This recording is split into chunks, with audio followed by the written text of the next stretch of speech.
Sakit, semayanglah cara orang sakit. Tidak perlu kita bimbang. Kita sakit, kita tahu. Jangan tanya ustaz. Yang kita kena tanya ustaz, ustaz, macam mana semayang orang sakit? Itu kita tanya ketika kita sihat. Ketika sakit, no more question. Buat apa yang kita boleh buat. Ada ustaz kata, kita sakit ke kita tak sakit, kita mesti berdiri dulu. Lepas kita berdiri, kita pening lalat, baru boleh duduk.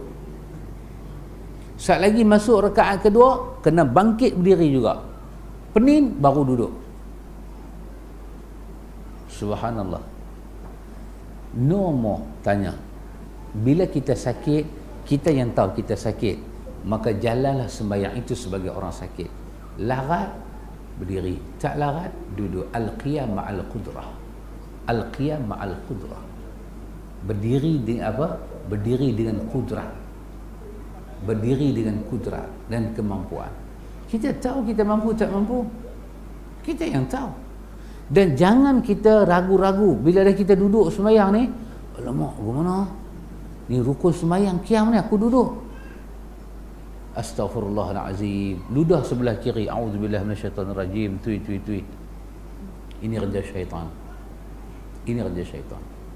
Anda tengok ambil tayammum kan? Ambil tayammum. Tak tengah tayammum. Sembahyang Allahu Akbar. Hati kita mai. Alamak. Tayammum pula. Habis bagi Assalamualaikum. Dia mai satu bisikkan di telinga. Kalau hampir ulang sembahyang ni pun bagus juga. Tadi bukan tak sah, tadi sah, tapi kalau ulang lagi bagus. Setan saja.